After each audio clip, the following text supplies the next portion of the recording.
Yo, what's up? We are back, man. We are back with another episode of Within the Range. I know it took a long time for this moment to get here, but we are minorities, and we don't do it. He's definitely on black people time. Yeah, literally, we didn't even have this set up until yesterday. You know, we talk very straight. We are not fake. I am not happy. I was working a long day yesterday, and then this motherfucker was like, let's do a podcast. Yo, I'm going to call Peanut. No. I'm going to call Peanut. Yeah. I'm going to call Peanut. This is what pissed me off about you. Go ahead. Motherfucker, you act like you're the only one that works. So why you walking in here like you the only one that work and don't get no sleep? Who work as hard as me? A lot of people. Who work longer than me? Who you know work longer hours than me? Your coworkers. What's up? That was good. Yeah. That was good. But nobody, but who else you know works Stop 20, walking 20, in here like a bitch. 21, 22, 23, 24-hour days? Them dudes that be out there on the street selling them Gatorades and waters and shit. They ain't never been out there that long. 100 degrees. Yo, you know what I'm about to say. Go ahead. Quit, motherfucker, if you don't like okay, it. you one of them dudes. Okay. Yeah. Like we work for ourselves. Peanut, I feel bad for him that he works 22 hours. Fuck you. Okay. Wake up and do your shit, man. All right, yeah. It's not that. I just don't like people. Tell all right, no. I Look don't at like the camera and tell him what time you woke up. I don't. Who cares? I got in at 3 o'clock. So what? Okay, that's 6 hours of sleep. Get 3 hours. Wake up at 6 like a grown man. See, you know what that is? Go to the Marine. Nah. Tell him about the Marines. No, we'll get into that. Tell him. But you know what that is? That's you and these bullshit ass influencers on Instagram. I'd rather listen to them than you. You only need 2 hours of sleep. You only need 2 hours of sleep. Everything else. Yo, your dad was a Marine, right? My dad was a Marine. So he should have heard these stories already. Nah. He ain't pushed that on you? No. What? My pop was locked up. Where your pop was at? Your pop was in your life? No. Let Oh, hey. Your dad was in your life? Had one successful dad story in this bitch. Yo, my bad. Let's go back. Yo, we are here with my man Julio. I don't know his last name, so we just gonna say Gonzalez. It's probably Gonzalez Rodriguez. You know it's Rosario. Rosario, you're right. I do know your last name, Rosario. We here with my boy Julio. Julio, you said you have no idea what this podcast is about, and that's great because what we like to do is tap in with some people that we know, and we like our podcast is called Within the Range. And like I said, we bid a little bit, joke, have fun, but we do try and get a little bit of your story. Within the Range just means just like fighting, just like distance. We like to know a little bit about where you from, that distance in between, and where you going. You know what I mean? So we do know a little bit, but I don't know too much about you, Julio. I ain't been on the scene that long, so we are gonna get into your story. Not like since you came out the womb, you know what I mean? Like, yeah, I came out left arm first, and my dad said I swiveled. Came out ass first. It was a breach. That motherfucker was a failed abortion. Like, y'all just saw some story about a doctor decapitated a baby. How? On the Pulled him that hard? I guess. Yeah, I was reading something, but yeah. You talking about listening to these influencers. Fake news shit. Yeah, but you know, we gonna get into, you know, a certain section of your story, and we just like to hear a little bit about, like, from that point, what, you know, things in between, and eventually like where you are now and where you going. You know what I mean? Okay. So that's what we like to do. But I think you should draw your face.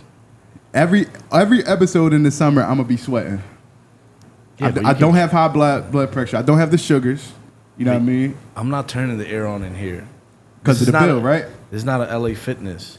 My man sweating like he's on trial right now. Peanut walked in. He was like, "You want to turn the AC on in this motherfucker?" I said, "Bitch, do I look like an LA Fitness?" No. But yeah, Peanut, we first and foremost, the one thing I do know is y'all actually came up together, right? Yeah. On the other side of Broad? Hunting Park. Not the black side. The real HP. side. HP. Where you from? Side. Hunting Park? HP. Hunting Park. If y'all don't know about Hunting Park, I just want to let you know it's a very horrible section of the city. Hunting Park. The one thing people do know about is Porky's Point. Mm-hmm. So that's where them dudes from across Broad Street used to pick up the drugs. They always meet up at Porky's Point. Porky's Point. Hold on, this Poke calling. Hold on. I know this. Poke, stop calling me, man. We shooting a podcast. What? You called me. You got my attention. What? Damn. Why you talk to your brother All right, like get this? on my phone. Stop Why you playing on my talk to your phone. Get off brother playing on like my that? phone. Cause you know not to call. You know my office hours. But yeah, yo, you came up Hunting Park. You said, and and you from where? Marshall and Pike. How far that's from each other? It's the same neighborhood. So how y'all know each other? Let's get into it. From the neighborhood. But wait, we can't. So, Don't get into too deep. You're gonna incriminate yourself. Turn right in the flag. so originally, I'm from Jersey. Okay. I'm from Newark, New Jersey. And got in trouble out there, and my mom sent me to live out to Philly with my brother. Right. So my brother was out in Hunting Park. And it was a barbecue, right? It was like a little, you know how we do in the hood. We just make clothes off our own streets and shit. Yeah. And Used to, not no more, but yeah. yeah, so it was a barbecue going on, block party. Yeah. And I remember some of my boys who knew John, it was like, oh shit, got me and my boy John, he fight too and shit. And then we just started talking, he doing the Muay Thai, I'm doing the MMA shit, all that stuff at the time. I think I was fighting in Delaware because MMA was legal in New Jersey, New York, and Pennsylvania. The only closest place was Delaware. Other than that, Virginia, and I think Florida, where it was legal at. Yeah. One thing, it was in Delaware. Yeah, everyone had to drive down there. Yeah. But one thing people don't know about Peanut is, we call him Peanut in the hood. It's dope you actually got a hood nickname. I just wasn't around. Yeah, but you know why they call him out. Peanut, right? Wow. I was nutty. He was a fucking nut-ass young boy. That's all they used to be like, yo, you a nut ass dude. Man, you crazy as Like shit. doing dumb shit? Yeah. Dumb-ass shit. Yeah. Any examples? Stupid hood shit. But yo, listen, people think this motherfucker was a jarhead all his life. Oh, bro. He went to the military because he was in he couldn't stay out here. Yeah, I'd be dead by now. If you say that Definitely shit. be. Yeah, I either be in jail for life or I would have been dead. So pretty much the only two choices. Anybody from Hunter Park knew really the only Yeah. two Who made choices. the choice? You made the choice or somebody influenced you? What happened? I always had a dream to become a Marine. That Okay. was from my uncle, just seeing his picture. Yeah. So always asked my mom, like, yo, who's that? Everybody had that little military picture in the crib. Like, And who she was that? like, yo, that's your uncle. He in the Marines. I'm like, damn, I want to be that motherfucker. And Yeah. shit, right? So just one day I was sitting in a jail cell for all the nut ass shit I was doing. And it just started to hit me like, damn, man, you know, I want to continue that. How the fuck am I going to do that? Most people, once they get locked up, Yeah. they ain't gonna follow their dreams. That's Yeah. it. You're on the wrong path. Most of them stay on the wrong path. So I had to figure something out. And you know, I'm not the most religious person, but shit, I was praying in that jail like, God, get me the fuck out this shit. I swear to God, I'll do this, do that. And sure enough, got out. And when I got I was a senior at Alany, and I had to go to night school. So I was at like Ben Franklin and shit. And then that shit didn't work out. And then I just went back to Jersey, and then I went to school out there, finished up what I needed to do to get my diploma, because the Marines, they didn't accept, well, they still don't. They won't accept you unless you got a high school diploma. So they didn't accept GED, so I knew everybody's, oh, just get your GED. I was like, man, fuck that. I need this diploma for this shit to work. Now I'm going to school, and I'm still coming up with this plan. How the fuck am I going to get in the Marines? Because I've been arrested. And guess what happens? 9/11. And I knew Yo, that's crazy. Go ahead. I won't cut you off. I was working at Yeah. a warehouse full time, and when that shit, actually, we were at Newark Seaport. We could see the World Trade Center across. Yeah. And I remember just hearing that shit on the radio. They were talking about that shit. I was like, all of a sudden I see that shit on fire. I'm like, what the fuck? They was like, look, I ain't telling y'all got to go home, but y'all ain't got to stay here either, because we thought it was the end of the world. Yeah, yeah. We're like, oh shit. So I get home, my uncle's there, and we just looking at that shit on TV. Yeah. And I remember seeing the person that jumped, and they just, People. but they was showing that one guy Yeah. falling. I'm like, yo. Yeah. But I knew then, I was like, this is my ticket in. Yeah, I was about to say it's crazy. When I was driving, I always be thinking about like, what can you do for podcasts? I always thought that's a question that you can ask anybody, and it's always gonna be an interesting story. Like, where were you when like 9/11 took place? I was in 6th grade, which clearly tells me you old as fuck because you was working. Right. So, Hot ass warehouse. Yeah. Yeah, so I was in like 6th grade advisory class or whatever. But it's just something significant where everybody remembers exactly where they were. And I think I was talking to my grandparents about it one time, and she was saying more so like when like Kennedy got killed or something like that. Yeah. Like a lot of people remember like, don't tell me you remember that too. You that Nah, old? I wasn't I was even- about to say, God. I'm motherfucker like 80. Shit, my mom and dad weren't even I was about to thinking say, yet. God damn. But yeah, it's crazy that everybody kind of remember that. So you know, so 9/11's taking place, and you said you having this thought like I got to get active. Like, I got to get involved. I just knew that was gonna help me. Push get in. you toward. Oh, Nah, okay. like make it easier. Because Yo, there's a lot of people, like, I know there's Ohead. He became a subcontractor for the military because of 9/11. And motherfucker became a millionaire. that is crazy. Crazy. Crazy Doing, like thing that- security details and shit. Yeah, It's crazy. To ever have lived through for sure. I got offered that when I got out, but How many years in service you did? 9, 9 years. God damn. 3 tours in Iraq. You went the you was like there, There. not like a cook. So- you so- you know what I mean? So when 9/11 happened, a couple of months, about 6 months or whatever, we invaded Iraq. Okay. I was about to go to boot camp. So that first little wave, that first push, them getting to Baghdad, Yeah. I was in boot camp.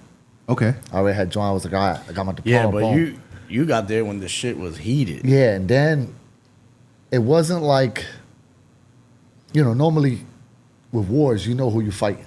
Yeah. Everybody wears uniform. They start taking their shit off. Right. And then they're hiding within the civilian population. So that's where the whole, like Al-Qaeda, they were just, the How insurgency. old were you at this time? You in your 20s? I joined when I was 23. 23 years old? Yep. Did you realize what you signed up for when you got there? Or you felt like you made a big fucking mistake? Yeah and no. Like I knew, all right, I know I'm going to war. I'm gonna do. Like I was okay with it, but I ain't know What you was really getting your how it went down. So like, when I check into my unit, they're like, all right, we got a little Try and formation. try and stay going. on the mic just a Yeah. little bit, yeah. So, we got a little formation going. It was, hey, listen, we're gonna need volunteers for Iraq, and I'm like, oh shit. So I had my boy from Boston. We went to boot camp, school, everything together. So I'm like, yo, you go, I go. He's like, yeah, let's fucking do it, because that's what we joined up for. So we like 2 little kids, like, yo, right here. Everybody looked at us like, the fuck? Like, then it was either you to volunteer or you're gonna be voluntold, meaning, motherfucker, you gonna go. Yeah. You're gonna raise your fucking hand. Yeah. So we went, whatever. And we trained up for like 4 or 5 months for it. And I think I went in 2004 was my first tour. So check this shit out. I remember when the word got around that Pino was out there in the war and shit. He was like, dickhead. How the fuck will he go to war? Another bad choice. Everybody was out here trapping. Fucking Julio in war, shooting people. Fuck We're yeah. like, fucking idiot. Yeah, that first, so I was all hyped up, like, oh shit, being a rookie, don't know how shit work, and it's a lot of waiting going on. Okay. So we go from one base to another. We're waiting for this fucking plane to take us to fucking Iraq. We're waiting for hours. So a lot people don't understand. Like, you just think you just fly one plane, you get there. Fucking took us like 2 days of flying. Like going from here, then getting off Yeah. that So we were like, They go from base to base. yeah. So we were like I was stationed in San Diego. I flew from San Diego to Bangor, Maine. That's 6 hours. From Maine, we flew to Ireland. From Ireland to Germany. From Germany, we're going to Kuwait. Now, on the way to Kuwait, some country was threatening to shoot us down. So we had to turn back around. And then it was like, all right, we're good. We had to turn back again. So by the time we're done, we get there. You're talking about a 28-hour flight of just straight flying. And, because you're military, it ain't like, yo, you chill for a little bit, take a nap. Nah, fuck that. You get on the next fucking plane. And you just sit and wait. And, you anxious because you want to experience, get the shit done. You think the way you see it in the movies. It's not always like that. But, so we get to Kuwait. Now we're waiting for an actual military plane. So when we're getting into the country, it's just a normal plane. Mm-hmm. But it's all military. There's no civilians on that. So it's a normal Airliner, plane. yeah. Yeah, and it's some old ass airline. I think it was called Omni Air. I'm like, never heard of this airline before. Seats are old as shit. Yeah. But we get to Kuwait, and then we wait for a couple of days, and then they find a military plane to take you into Kuwait. So they're like, yo, we're gonna leave at nighttime so they don't notice that you guys are coming in, even though they know. So we in this plane, packed in like sardines, right? Tight as shit, hot as shit. And it's a C-130, it's a propeller plane. Okay. They give you earplugs. They come out with the box. Everybody put the earplugs in. This shit's loud as hell. We not out.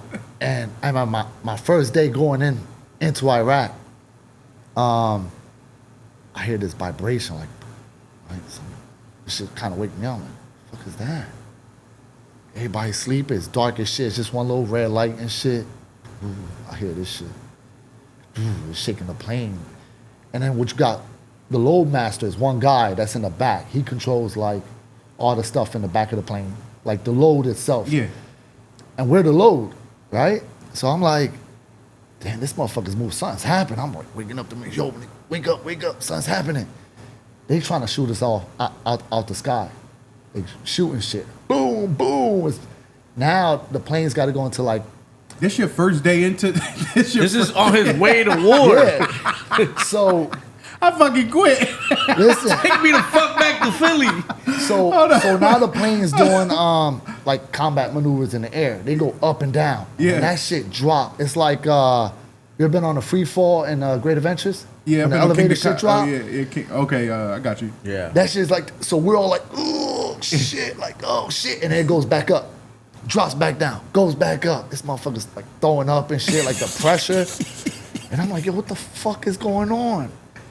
And when this shit land, I thought we crashed. That's how hard it landed. Boom, like we felt the shock in our backs. We're like, fuck. And they open the doors and that shit's scraping. And we're like, and they're shorting mortars on the fucking flight line, right? Yeah. We're seeing shit blowing. I'm like, what the fuck did I just get myself into? Yeah. Because it's not what they showed on the news. I'm like, I thought we had this shit under control. Like, what the fuck? So all of us are like new into this shit. So we all frozen, like, you know. And that shit opens up, and then you see these two, they call them trams, like forklifts. Okay. But the big ones and shit, because there's two pallets before we can get out. That's all our gear. They come chasing the fucking plane. This plane fucking comes to a stop. They grab them shits. They take off, and we're just like, and shit just blowing up on our side. And I remember this one Marine came, fuck y'all doing? Get the fuck off the plane. They were just like, we followed one, and they was like, come on. And then we're switching out with these other Marines. Yeah. That were just there They for jumping 7, in. 8 months. They going back? Yeah, so they're like, hey, fuck y'all motherfuckers. Y'all can have this shit. Yeah, good luck, motherfuckers. And we're like, Not understanding what they've been going through. yeah. So we're Yeah. like, damn, like, okay. Like, I thought we was gonna get a high five or some shit. We go in the building. They're like, all right, hey, get your IDs out. If y'all want to get paid, we need to log y'all in. And next thing you know, they was like, yeah, that's That the ain't way. handled before you left? Huh? I said, that's not handled before y'all leave? Nah, yeah, it was crazy. So they was like, yeah, y'all want to get paid, get your IDs out. Yeah. And that's the enemy knows y'all here. So that's their way of welcoming y'all. I was like, oh shit. Okay, so let's skip ahead. So we hear about your intro there, and then how long do you stay there? So every branch is different. So at one point, Marines and Army, we were doing about a 7-month tour. Right. Then the Army switched, they were doing doubling up, 14 months. Yeah, that's bothering you. Good. No, you're good. Don't worry All about right, it. Yeah, so we're doing 7-month tours. So by the time you get home, it'd be about like 7 months. Okay. So the Marines, we kept doing that because, 14 months is a long time. And you said you did how many tours? 3. So how do you get to this? You go, you experience your first tour. Do you have say-so in your second tour? Yeah, but... So you chose... Hey, what was my street name? Nutty, right? Listen, I volunteered for all 3 of them. Yeah. My first one I volunteered, second one, not for nothing, I definitely changed off my first tour. I saw a lot of shit. I saw a lot of... What was the craziest shit you saw on your first tour? Like, you fresh off Philly. Like, Well, at the time... violence here is different violence than in a war, you know what I mean? It wasn't a lot of, like, what we call like scrimmages, like us fighting the enemy. Because they would just, Hunting. You weren't hunting, right? yeah, we're going door to door, but I mean, you get some that might want to shoot Yeah. and fight you, but they were outgunned anyway. So a lot of shit we experienced was IDs. They knew they couldn't beat us straight up. Yeah. So Hiding they shit. did the whole like terrorist tactic type shit. Yeah. Playing ID. So a lot of shit I saw was a lot of ID shit. Blowing up shit, just blowing Yeah. up out of nowhere. Like I was hit by an ID. Like I ran one over. Yeah. I was lucky because we stopped and I had this female that was next to me. She was like what we call the A driver, the assistant. Yeah. We had a little computer on board. And for those that know, my vets, it's called a Blue Force Tracker. That's how we track each other. All the blue dots are friendlies. If you see somebody and they ain't on that motherfucking screen, they ain't friendlies. So it just kept us from shooting at each other because there was times Yeah. that the Army was shooting at us. Yo, fuck you doing? We're on the same side, but they don't know. Yeah. You know, especially at nighttime and shit like that.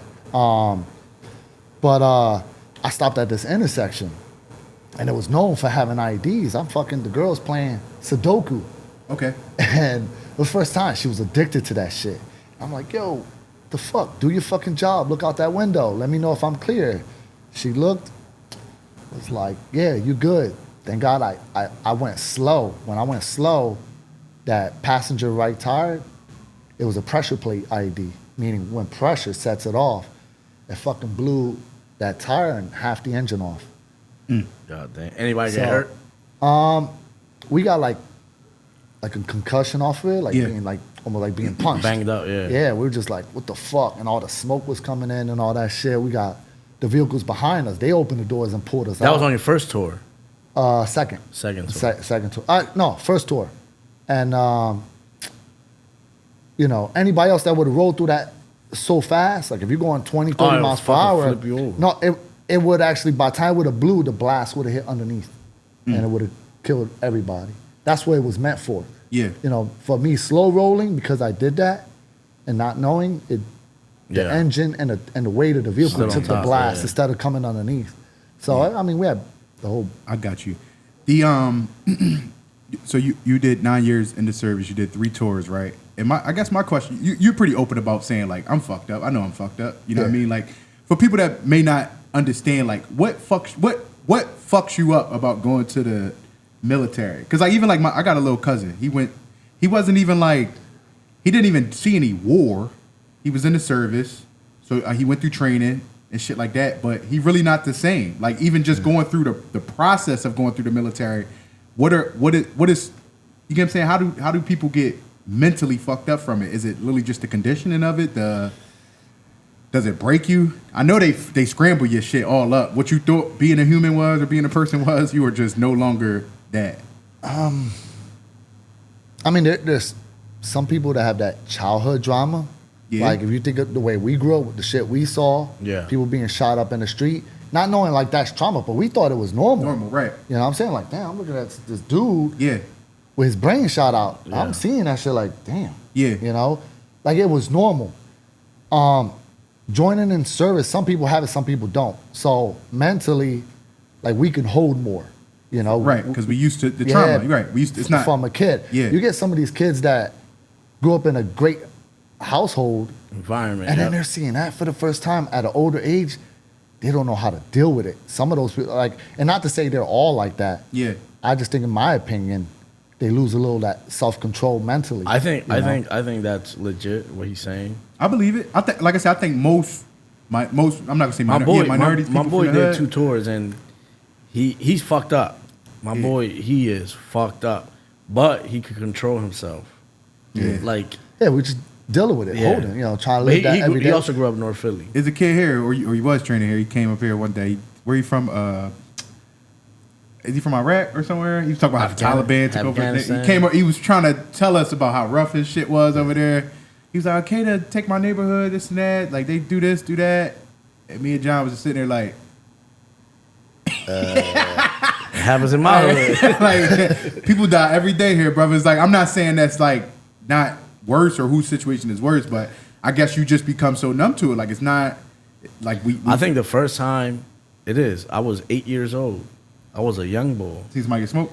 I saw the boy get smoked in the hood, like smoke. And I remember just seeing that shit and just being there in the street. It happened right in front of me. I'm walking in the sidewalk. Boom! I look. I see the body. I walk between the car. I'm a little kid. I look. See his brains out. I went home. I sat down in the sofa, and my mom was like, "Why the fuck you so quiet?" I was like, "Somebody got shot." You ever seen that movie Stand By Me? Back in the day, I remember. Yeah, back in the day. So for those in the movie Stand By Me, those kids are actually gonna go see a dead body. Okay. They think it's gonna be cool as shit. Yeah. Obviously, I'm gonna show my age. So mentally, still, it was always cool to see a dead body, and then when you finally fucking see that shit, like, Bro, death's scary, bro. My cat died. I was scared to touch it. Or she was dying. I was scared. Like, shit. when something no longer has life, it's Yeah. like, it's hard to process because you ask yourself, if I die right now, you'd be like, where did that energy go? Where did that person go? And that's the scariest thing about death is like, you don't know what happens after death. It's the only thing we can't figure out in life. You get what I'm saying? So, yeah, like, death. yeah, even like military, just, you know, What I told my group, they say Marines regroup and what they say? They say Marines don't die, they regroup. yeah, we regroup, yeah, hell yeah.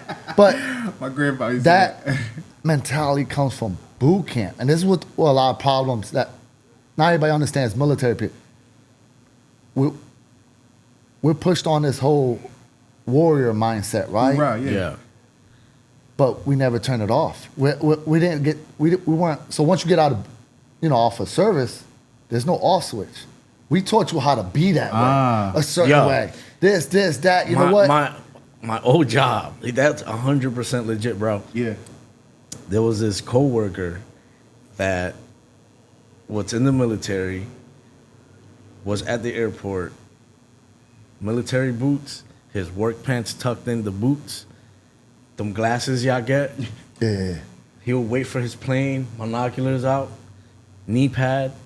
And I'm like, this motherfucker look like he's in Iraq, but he's at work. My dad said it best. He said the Marines teach you two things: it's how to kill and how to survive.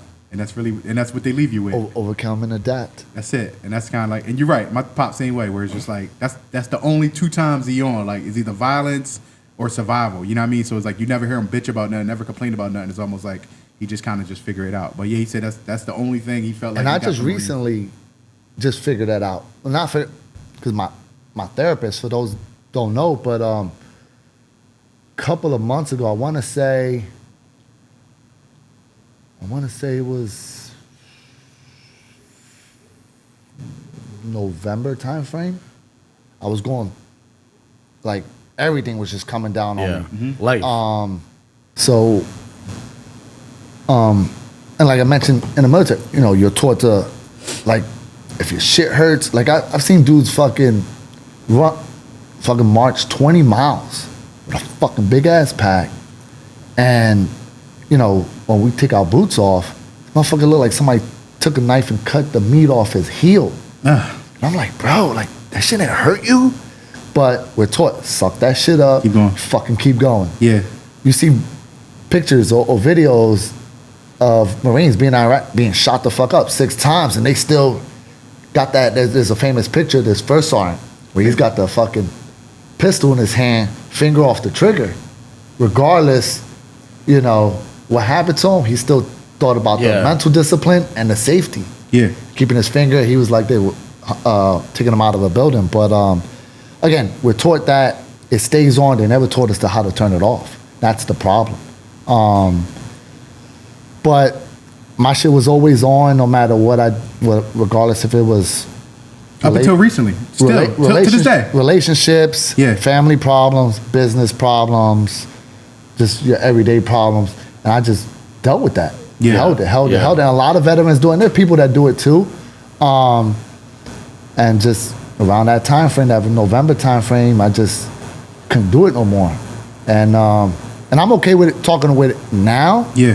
But before November, I wouldn't be saying shit right now. You could ask all the questions. I would have been like, I would have gave you a little bit, just to touch up. Or you'd be like, I'm good. Yeah. So I'm watching a fucking movie and I'm crying in this shit. What movie? It was Titanic, man. I Frozen. It better not be Frozen. Frozen, man. That fucking Elsa, man. But I can't even remember the movie, but it was a movie that I know I wouldn't have fucking cried in that shit. I'm just like, And I'm looking at myself like, what the fuck is going on with me and shit? Uncontrollable. Yeah, my emotions, and I couldn't understand. And then I just started thinking. And I'm like, fuck, I'm losing my fucking mind. And I'm just like getting more and more. I was sleeping, crying, doing shit. And I was just like, I'm teaching class and people like, yo, you okay? I'm like, yeah, I'm good. So now I know physically People that appearance, you can start seeing it. People just kept asking. And I started having some dark thoughts, which I had in the past, but now I'm really thinking, and it's scary and it's breaking me down, and I'm just like, fuck. Like, who am I? It's like two sides. Like, the one side's like, yo, let's just do this shit, get it over with. It's a lot of pain. Yeah. And I just made this one phone call to one person, one of my boys, and he was out to dinner with his wife. I was like, listen, I need your help. I said, I need to go to VA hospital. He was like, what happened? He was like, did you get hurt physically? I was like, I just can't talk. And I started to break down. He was like, yo, where are you? I said, I'm home. Fucking hung up the phone, was in my house by like, he said, yo, he ran lights. Was this your best friend? One of your best friends? He's one of my best friends now for doing that. You know, he was a good friend anyways, and I don't know why, I could have called anybody. Could have called my brother. Him and his wife showed up. And once I broke it down, it was like, yo, let's go. And then I had my daughter was in her room. She didn't even know. And they took her home for me. They dropped me off. They was like, look, it's going to be good. Boom, boom. And so what made you, because a lot of people don't make that call. No. What was it that you had to battle to pick up that phone and say I need help? That's what I think, like, everyone always say like, yo, reach out for help. But it's like, nobody is saying what got them to pick up the phone. What made them pick up the phone? Like, how to manage to be like, you know what? I need some fucking help. You know what I mean? Because a lot of people need help. And that's the part where I say, like, you know, we're taught to just suck it up, deal with it. There's just so much we could do. That's Marines and men period. Yeah. Like, even just with I've been doing a lot of reading and researching. You know, it comes just from just being a man, period. What we're supposed to do. Yeah. We're not supposed to show those emotions. You're a fucking man. Yeah. Suck, you know, wipe your fucking tear. We're taught that as a kid. A fighter at that. You got the worst three combinations. Like, so everything you ever been involved in between the hood, the Marine, you know what I mean, the military, being a man and a fighter, like, everything says suck it up. Being a coach, a school owner. I'm being, you know, I'm hurting. And I got to fucking show my guys, like, fuck that. I say it all the time. Like, coaches, we have to be psychiatrists. We have to be fucking marriage counselors. We got to be dads, moms. Financialists. Like, what the fuck you spending your money on that bullshit? We got to be fucking a hotel. We got everything. Yeah. But I start picturing the Marines I lost. And not like just in Iraq. The ones that I lost from suicide. Yeah. Like, their minds... I felt like they were telling me, like, Julio, make that fucking phone call, bro. You're going to be over here with us. Yeah. And I was just... That's deep. And that was the number I called. And he was like, yo, I'm at dinner. And once I started talking, he knew. Hold up. You good? The peanut don't show weakness. They just fucking... I don't even know if they paid the fucking check. They just fucking walked out. And he said, I ran lights and everything. He knew. He felt something. Yeah. And I just think of, you know, obviously, I felt like God had like I said, I'm not the religious person. It's cool. But something put in that guy's head, my boy's head to be like, yo, you got to get there faster. Yeah. And then from there, I was, you know, I checked myself in. I was there for about a week and a half. And I was able to see the right people and all this stuff. I wasn't big on the medication. Even like, it's just not for me. Yeah. Like, the Marines that I lost, they got on the medication. So that's another problem. That's like a bandage. It doesn't really it doesn't do, you know, fix anything. And then it just made their problems worse. Yeah. So I just had to kind of just think about what they went through, what they did, and not make those mistakes. And then, you know, I do therapy and stuff like that, and it's been able to help to get me to this point. I would never say what I'm saying right now. I'd be like, yeah, I'm good. No, bro. I have a bad day here and there. That's props to you, dog. Yeah, I was about to say, I definitely appreciate you sharing that. And now I'm just trying to advocate for others. Like, go get that help. Go ahead. You know, I was in Fort Lauderdale. I met this soldier. He was in the Army. And I saw him the way he walked. And I was like, yo, you good? and he was telling me it was a service. I knew that was from his back hurting. He doesn't get any VA benefits or nothing. I was like, yo, get my number down, I'm gonna help you out. I already know the system, all that stuff. So, and you know, getting him some help too. So That's straight. I gotta backtrack a little bit. Like I said, I do appreciate you sharing that story. That was like really good. But military. So if you don't know, Julio actually owns one of the premier schools here in Philadelphia. There's only a few schools between John here. I think Martinez. It's only like five, 6 schools here, and you have one of them as well. Julio. So there was only probably like 2 or 3 schools open early 2000. He was one of them? We were all Okay. We were all part of one of those schools back in the day. Like, listen, half the fighters that you hear nowadays, they were like 10 years old when we were training. Like, Yeah. You know what I'm saying? It was only a handful of schools open in the early 2000s when we met up and shit. And but Julio, I've been open going on my 12th year. Julio been open like 15, 16, right? 16. Yeah, like he was he's an OG from around here. You actually started with Bose. I mean, I started, but Bozy, Jerron, some of them guys were you guys were all training and stuff together. Actually, no. Okay. So I mean, I boxed when I was younger because that just runs in my family and stuff like that. So I was already into the combat sports, but you know, I got into jiu-jitsu. I'm a black belt in jiu-jitsu, and I just liked the whole MMA thing. And then joining the Marine Corps, they were all about that life. Yeah. You know, so You were already a fighter going into the Marines? Were you already fighting? I was a blue belt as far as jiu-jitsu wise with some boxing background. Okay. I had no wrestling on that, so I would get fucking taken down, which I didn't mind because I used my. But we didn't have that in the city back in the day. No. We have like We used to get gloves and box. He used to tell me, yo, stop going with these big dudes. I remember this one big motherfucker fucking threw this hook, I blocked, flipped me right over the fence. And he used to be like, yo, why you go with these big dudes? But I didn't give a shit. We didn't have like the system that we created for these kids now. We didn't have that shit back in the day. Yeah. Bro, you show up, you put little gloves. If you don't come out bleeding, you didn't have a good day of training. You was a bitch. Yeah, like that's how it was back in the day, bro. Yeah. But yeah, so okay, so where'd the fighting career start? You were So pretty much in the Marine Corps. As far as structured wise. Okay. Not some like street shit, you know. Yeah. You ask me, I had tons of fucking street fights. But the structure, because the Marine Corps had I was actually one of the first team members of their MMA team, MMA grappling team. So I'm like, yo, I get to grapple, do tournaments for free under the Marine Corps, and then I was training with the fights, and then we were next to like the Marine Corps' boxing team. Yeah. You know? Then once I decided to get out, I did 5 years active duty. And then I got out, I was already in my 3rd tour. My brother was like, dude, you ain't gonna make a 4th one. And like they were more afraid that with all the stuff that was happening, I just wasn't gonna make it out. Yeah, you locked out 3 times already, motherfucker. So my brother was like, yo, let's open up a gym. Da-da-da. I said, well, yeah, go ahead, man. I'll fund it because I got this money from being in these tours. I wasn't buying shit, you know?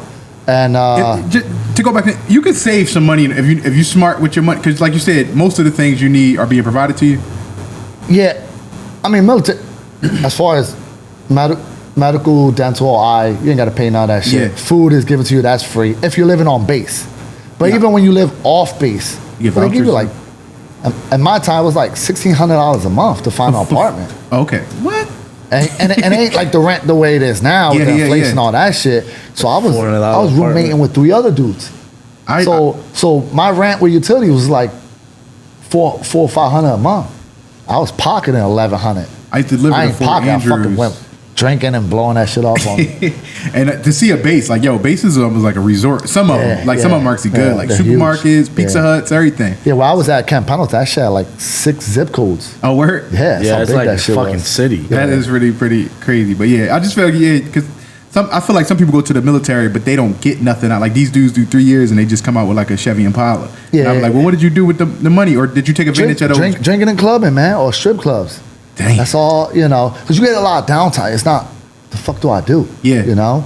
And especially you get these young boys straight out of high school and you're giving them this money. Yeah, they just blowing it. they don't know what the fuck to do. Yeah. You know? Even though, like, Marine Corps has some shit set up, you got to do, like, certain courses, like finances, how to balance a checkbook, in order for you to get promoted.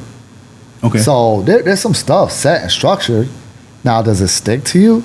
You know, it's all like I went in at 23. I had a little structure because I was working a full-time job. I had to pay rent. And you were struggling. Yeah. You know. So, you know, I could live off, you know. Hell yeah, free some as ramen me. noodles and shit. But continue going into how do you get to this point with the school? So my brother was like, yo, I found this fucking place.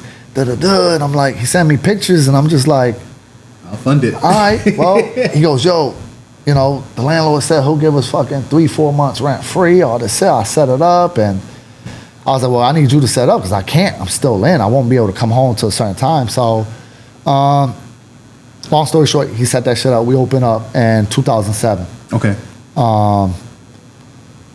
I had my first 3 students were actually kids. Okay.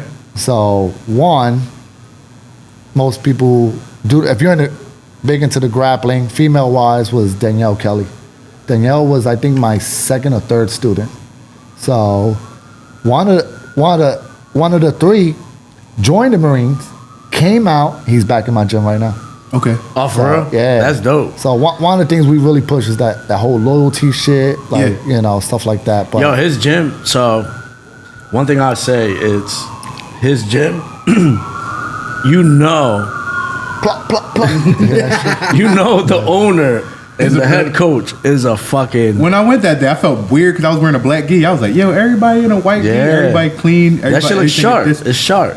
Listen, dog, my grandfather's a Marine, so You could tell the structure of Semper Fi is fucking. We used to, my grandparents' house used to be called Camp Devereaux. So we go there in the summer. And it was, my grandpa taught us everything from how to wring out a rag properly, chewing your food 26 times. Like, you'd be like, Grandpa, like, what we having for dinner? Food. Yeah. You like, dog, like, why you yelling at me? Relax. Like Go ahead. food. You know what I mean? Like, everything was just discipline, structure, decency, and order. You know what I mean? So it was like how we made up our beds when we woke up. Everything with 2-minute showers. Like, you don't need to be in the shower for 30 minutes and shit. Like, so Yo, it was my like, uncle went. I have two uncles went to Vietnam. One went, the other one got called up, and one died. The other one's still alive. That motherfucker. discipline, right? Oh, that's my one thing God. I do. You would never catch him with his shirt outside his pants. Yeah. And you got to, back in Vietnam or even before that, a lot of shit was really hardcore. Yeah. Like sometimes, Well, he makes fun of like the new style of war. Like, Yeah, 'cause- y'all motherfuckers got computers. yeah, Like, 'cause that was always the beef. Like I would go to, for my Marines, we go to Cookies down on 10th and Oregon. And we celebrate Marine Corps birthday. So a lot of the old vets, their biggest thing was, is it going to be in the right hands? You know, Marine Corps has huge tradition. Yeah. And it's a small brotherhood. You don't see how, like, even like other branches, they're always like, damn, man, you guys Marines are fucking always tight. I mean, Yeah. we're the smallest branch, but it's just something. dogs. It's just something like, it's just the way from day one, that whole tightness, that whole brotherhood. Even when you get out, once a Marine, always a Marine. It's true. I mean, we Yeah. look out for each other. Sometimes, like, I would go in a club and then, you know, they would notice that I'm a Marine. The bouncer would be like, "Oh, you Marine? Yo, I got y'all. Y'all go ahead." Well, it's just the way that we're going. Yo, Yeah, it's a brotherhood. I don't need to know Yeah. you. You a Yeah. Marine? Fuck that. Yep, we know. We Yeah. know what we went through and all that stuff. Yeah. But a lot of old vets always talk shit like, "Man, when we did it like this and that," or "Man, you guys are soft. We used to do this or this, that." Yeah. But then they start seeing like, okay, Marine Corps is still the same. Yeah. We just gotta catch up with technology. Yeah. If not, we're gonna still be fighting with muskets and shit. Yeah. You know? Yeah. Yeah. So, but they starting to understand like, okay, that what we call the warrior's ethos, that mindset, is still the fucking same. Yeah. You know, it's just with the technology, just to keep up. That's straight. So you got, like I said, you open up Simplify MMA. For some people that don't know, like I said, I know the story a little bit, but before Sean Brady was actually anywhere here, he started out with you, correct? Yep. Do you remember what that was like when he came 14 through? years old. So it was Sean and his brother. Julio created that motherfucker. Listen, Sean was already like that. It was him and his brother, and then they start bringing some of the friends from the neighborhood.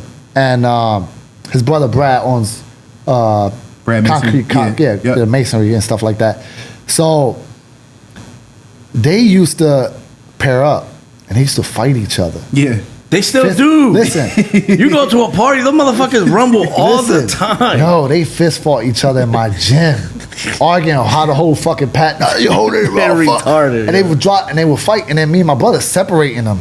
And normally I'll kick you out for that shit. I don't deal with that shit. Yeah. I don't need your fucking money. But at the time, I'm new. I'm just fucking. Fuck do I do? I need to pay the rent and shit. So I told my brother, what we gonna do? Well, we can't kick them out. I need that extra money to pay the rent. We just separated. We wouldn't let them pair up. Now, when it came to sparring and stuff, and that, we always thought Brad was gonna be the one. Brad showed that more that, fuck that, let's fucking go, this and that. Sean was a little timid, but I just think because he was just the younger one. Yeah. And they end up taking a break, leaving, whatever. And I get to tell some stories about Sean, but I'm walking to Wawa one day, and I see a bunch of kids at Wawa, and somebody got knocked out, right? Yeah. And I see the little scuffle. Who do I fucking see? It's Sean. Sean Like, yo, what the fuck? fucking But Brady. watch this. He turns around, and this motherfucker's got my Semper Fi shirt on. So I'm mad as shit, right? Because I'm like, yo, what the fuck you doing? And you got my school shirt on. Yeah. Like, cops come, like all the cops, because my brother's a cop. Yeah. Like, they know the gym. And I'm like, yo, what the fuck you doing? You punch this kid in? Oh, no. I don't know. They were just Yeah, some talking shit, whatever, young shit, and yeah. Sean just didn't like what he said, punched him, whatever. But he's got a little hole in his hand Yeah. from punching or hitting the tooth or whatever. And I'm like, look, man, you can fucking break your hand for what? Not getting paid. So I give him a whole little thing. And I must have got to him because, like, 2 days later, he comes to my gym, was like, yo, I want to train again. I want to start. I'm like, all right, well, you know the schedule for Muay Thai. He was like, because that's what he started with, Muay Thai. Yeah. And he's like, nah, I want to do everything. I want to do the jiu-jitsu now. I was like, oh, shit, okay. Yeah.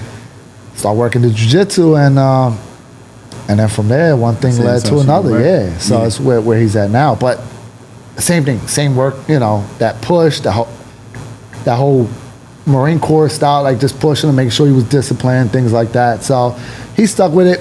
But the beginning of his amateur career, a lot of people think like, oh, he was a stud from day one. Sean was a hard-headed motherfucker. All right, hard-headed. Wasn't he like partying and shit still? Yeah, so there was this one fight he was scheduled. I can't think of the fucking promotion, but it was at the Armory. XFC. Yeah, XFA. Yeah, you go. And you know, he would come in a couple of times. So on Saturdays, Isn't that the guy from Bare Knuckle, right? Oh, no, it wasn't. I thought that was the guy- he did take over later though. Yeah. But so Sean would come in on Saturday. That's when we do our MMA shit. So I would have a women's class, and then we do that. So I had my guy Frank. He was another one that was training. And Sean would show up late. And I'm looking at this motherfucker like he hung over. And I'm like, this motherfucker was drinking. yeah. You know, we like 2 weeks out, whatever. So I was telling Frank, yo, we're going to beat his ass. I would have him on side control, just beat him up. And, yo, he would breathe out. It would look like he just took a shot of vodka. I was like, damn. I was like, bro, you was drinking? No, I wasn't drinking. So he's telling me, no, I wasn't drinking. I was like, and then I would get on him more. He was like, oh, I was drinking. But I was drinking MGD 64. And I was like, the fuck is that? 64 calories. I'm like, no, man, no. That's not how that works. So he thought that if it was a low-calorie beer, it was good. But again, being young, not knowing, and I'm like, oh, man, I'm going to have to really fucking hold this motherfucker by the hand and let him know that you don't drink at all. Yeah. Like, that's in your body. There's toxins. That's why the For a fuck you couple smell like days. alcohol. It's coming out of your system. Yeah. Anyway, he goes, didn't make weight. First time Sean ever missed weight. And the only time. And the amateurs, right? Yeah. And Greg Serb didn't allow that fight. He was like, no, we tried to find someone else, but they were like 10, 12 pounds. He didn't want that. But Sean was like, I'll fight. And I think that changed him. I think I talked to him. I got on him on that ride home. And I'm like, yo, you need to figure out It's a what waste the of time. fuck you want to Yeah. do, because you got people that fucking had to get babysitters. They paid for that shit. Took a day off, rearranged, their schedule to come see you fight. Now you got to fucking get all that money back or whatever it is, And I just got on. Figure out what the fuck you want to do, because you can't be doing this drinking shit. You got to eat right, this and that. I just think something in there clicked, and he was like, "Oh shit, all right, I let a lot of people down. I can't do that shit." The motherfucker won't eat a cookie these days, man. I know. Motherfucker won't have a Chick-fil-A. You the motherfucker that made this motherfucker like that. Listen, We found the source. no, listen, I might have. This motherfucker won't eat a steak with fat in it. Listen, He eat, but I'm just saying, like he's so disciplined with it and shit. It's like it's almost. It's But like, that's, damn. and I always tell people, I was like, that's the difference between, Oh fuck yeah. that champion mindset. Yeah. You doing the shit, motherfuckers be like, Well, if And even with training, he don't have a fight. He trains every day, and he say it, "Yo, this is my fucking job. Yeah. I'm an MMA fighter. This is my job. I gotta train every day." And we tell him, we fight with him, "Yo, take a couple days off." He thinks about it. He takes a couple days off. But do us coaches wish every fighter was like that? 100%, because it's easier to get someone to take a day off than get these lazy motherfuckers on the mat. Right. Then they look at you, the shit don't go their way, and then it's your fault. So Right. how the fuck is my fault? I'm here every day. Right. You know, so it's I'd rather that than the other. Hell yeah, 1,000%. The other 98%. I'll take a pay cut. You're like, Hell yeah. I'll do it for free if you're gonna do everything I fucking yeah. tell you. Yeah. Shit is stressful. I've had fighters where they're like, "Yeah, coach, I'm running. I'm doing 3 miles a day. I'm doing this." 2 minutes in. And not even 1 minute in the camp, I'm like, running my fucking ass. Yo, how the fuck is you tired? I thought you would. Yeah. And you know they were fucking bullshit. Yeah. And they just want to make you obviously Yeah. feel happy about, you know, get some of that, just feel good about that. I'm like, dude, just be honest. Yeah. You know? I always tell, like, integrity. Yeah. You know? It's okay. You know, don't lie to me. Yeah. It has to matter to you. Yeah. You lie to me. You're the one that's getting fucking knocked out Yeah. or getting your fucking ass trashed in that ring. Yeah. I'm going to help you, but But I feel that shit comes from, let's say, we're going to use Sean as an example, right? I feel like they see that in Sean. It's easy to say you do that. If you was my coach, yeah, I'm running too. I'm training every day. It's hard as shit to do it. Like Brady, by the time he gets here at 10 o'clock, he's like 2 sessions in. Right.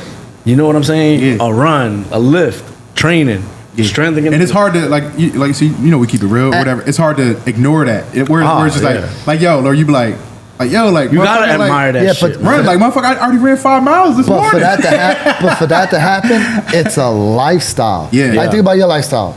Time you went to bed today Yeah. or this morning. I got off work. That's your lifestyle, though. Yeah. You know you're working those long hours. You know Yeah. you got to come here and run this podcast. You're used to that. Yeah. Get somebody else. They're like, yo, I can't make the podcast. Yeah, but that's I how thought we. too tired. That's how we say, yo, it's your choice. Yeah. You don't have to do this. Yeah, Do something else. that's fact. You know I what was I just mean? telling people yesterday. I said, But yo, that's the champion mindset, man. You don't. Not everybody has that shit. Monday class, everybody was throwing up. I said, you could tell outside of this gym, they not living the fighter's life. Yeah. I was like, you wasting your time if you in here doing it, thinking you doing I it, switch but it then up. when you leave, I see how they running in the morning. and I'm cheeseburgers like, and shit. You know what I mean? Plan B. And it's tough because you got a lot of these fighters.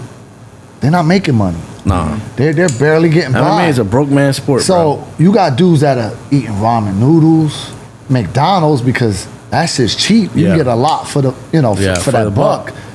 Versus then, like Sean, get these meals. It's just the way that the world is. It's fucked up. Yeah.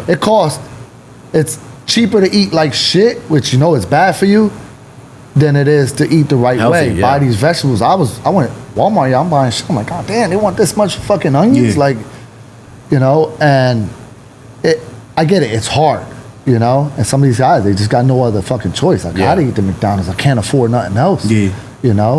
So, but there's guys that can fucking. Yo, and Brady has a great family. His wife is great. His support- mom, his support is his amazing. Father, his Yeah, mother. that's so important with Yeah, with bro, fighting. If like, you got a good it's- support system, but if you And, don't, and that support was from day one. yeah. His mom, sometimes they used to come in and watch him. He used to get mad. What y'all doing here? Yeah, he hated that people watching him. Yeah, but, it's great support, man. but they always used to like, yo, what do you need? What do you need? I'll write a check out, this and Yeah, that. It came to a point where I wasn't even charging him.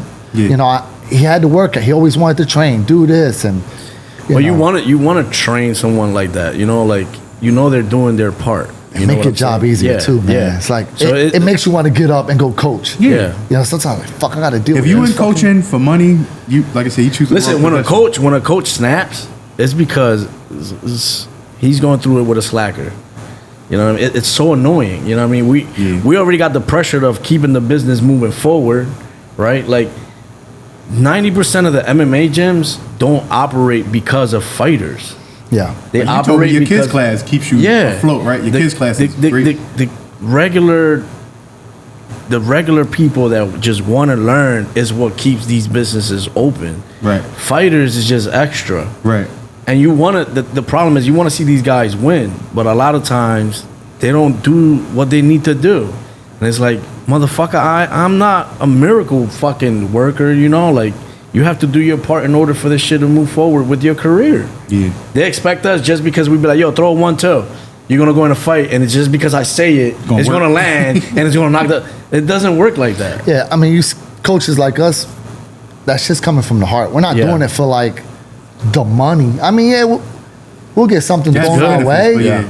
But from day one, it was about the... I want to see him succeed. I like, being passionate, just giving back to the community, things like that. And that's why I'm doing now. Yeah. I know what those streets are. Yeah. Especially you look at the news, like, damn, man, trying to offer that. Sometimes I take in kids or some of these teens, I know their parent can't afford it. Yeah. It's tough because I can't take 20 and fill up my gym with just these kids. And then I'm like, fuck, now I got to pay for all of this shit. Yeah. So, I do have to run a business so I can pay these bills. It is my livelihood. It pays mines. But I do make exceptions. When I see a guy, he took a fight, 800 and 800. I'm like, damn, I don't take shit from him. Yeah. I never took a dime from Sean, right? I never took, even when like the girl Danielle, I never took a fucking dime. And she's like, hey, I got my sponsor. They'll pay for our ticket. I'm like, no, don't worry about it. Keep that money. I pay my own shit. And I used to fly to California to coach her. I took time away from my own students that were putting money in my pocket. Sometimes fighters don't always see that behind, or people don't see that behind the scenes. They always think, oh, he's making money or he's making money. No, I got something, or maybe because. But the thing is, fighters think that, that gym got to be there for them because they're a fighter. That shit don't work like that, So they got to be grateful for the regular people paying the bills to keep this shit running, Just to, and as Julio, this whole thing has been great. The final part would just be, how's everything going now? Like, how's business? How's everything going? Life, after Marines, all that. Like, you went into therapy a little bit, and then just, what do you want to do ultimately? Ultimately, with like the gym, everything. What is your game plan for the rest of going through life? I guess. I mean, everything's a learning experience. It still is. I was just in Fort Lauderdale this past weekend with other school owners. Top school. I'm talking about. I showed you the picture. Yeah. Guy owned a Taekwondo school. Had a Lambo, and it's legit his. I seen this other. I went to his house, and it just motivates you, inspire. Like, damn, I got to start learning some of this shit. So I want to try to change a little bit on the culture on jiu-jitsu. Even on the MMA side. If you look at people, we're frowned upon against other martial arts, right? And we're the youngest. If you think MMA as a martial arts, it's only been around, really 20 years. 20, 30, 40 years, whatever. You can't right? even count that early. Yeah, I mean, shit wasn't even. That shit. Yeah, barbaric. They wasn't putting it all together yet. That was just individual dudes coming in with their skill and just executing it. But now I feel like the guys have figured out how to put it all together. As it became a sport, 35, 40, whatever, 40 years. I just want to really change it in a good way. Some people bitch about, I can't wear a different color gi in your school. No, we wear fucking white. Martial arts always been disciplined. And you got to think about the best military in the world. They're uniformed. Yeah. Unless you're a fucking militia and you wear whatever fuck you want, y'all getting smoked. You already know we don't take y'all serious. You're getting smoked. you know? So not to say that people aren't going to take my school serious or yours, but if you look at my pictures, Yeah. when we do our Sharp. class, everybody wears white, the way we stand. You know, Yeah. it's just a respect and a discipline thing. Take what I taught you and incorporate that into your the world, everyday yeah. life. Take pride in the way you get dressed. Well, I don't give a fuck how many hard roles you had in my class. Stand up, fix your gi, tie your shit up the way we started is the way you're gonna fucking end. And I try to push that for my students. Mm-hmm. You know, to put that in your everyday life. When you get up, go to work, tuck your fucking shirt in. Yeah. Stand up tall. Yeah. Talk to somebody with yes sir, no sir. It's just a respect thing. Yeah. You know, I teach it with the kids. I teach it with adults. We don't curse in my fucking gym. I'm cursing now. Yeah. You know, but in my gym, we don't curse. As soon as you say a word, I'm like, yo, I'm gonna point you out, and guess what? You gonna pay for that one. Yeah. You know, and you gotta learn how to turn it on, turn it off. So when you're teaching kids, we don't curse. We don't say the N word. There ain't no damn. There ain't no hell. None of that. You ever say the N word? What? Damn. The N word? You ever say the N word? Hell yeah, I say the N word, motherfucker. I earned that shit. I feel like I don't know why they think Puerto Wait, Ricans. wait. Like, yo, Puerto Ricans and Negroes coming up in the same Hold up. neighborhood, man. But Yeah, he said, hell yeah, I say that. but I say it with the A. I don't say ER. Yeah, yeah, though. That's no, different. I don't know not one person to say ER. So That's retarded. Nah, White people. I've had people look at me be like, you know, sometimes motherfucker, I'm more black than you and shit. Like, But no, dog.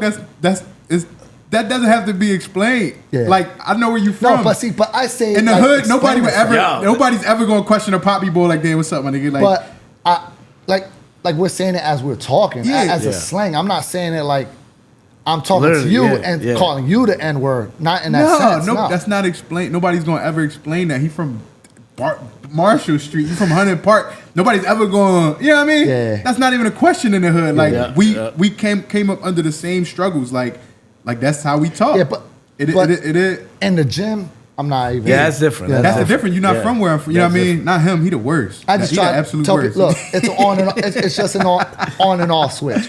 But Yeah. that shit takes discipline. Yeah. To teach a kids class and I'll be like, damn, or what the hell was that? Yeah.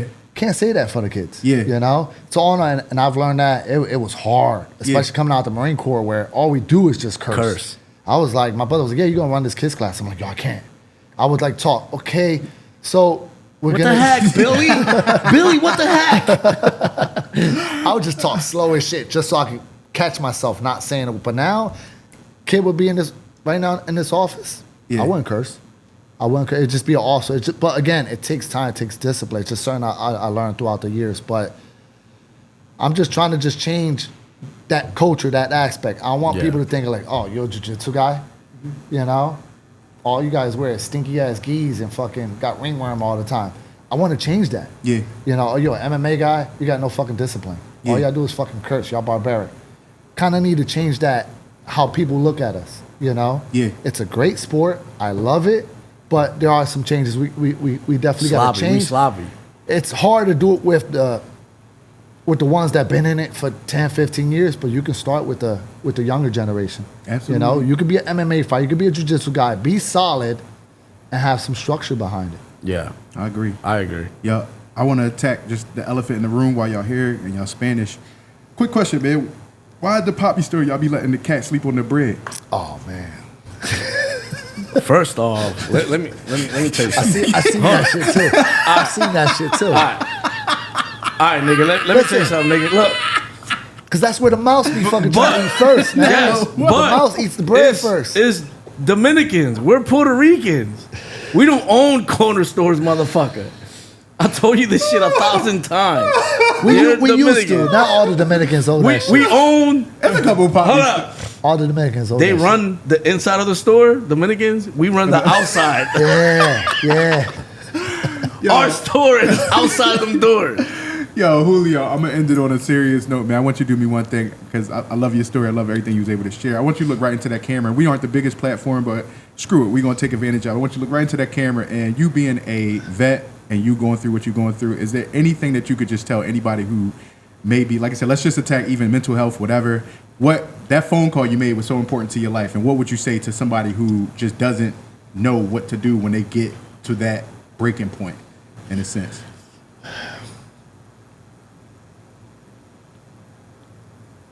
Those thoughts that you're having, that's that little bit of left of you that's telling you to get help.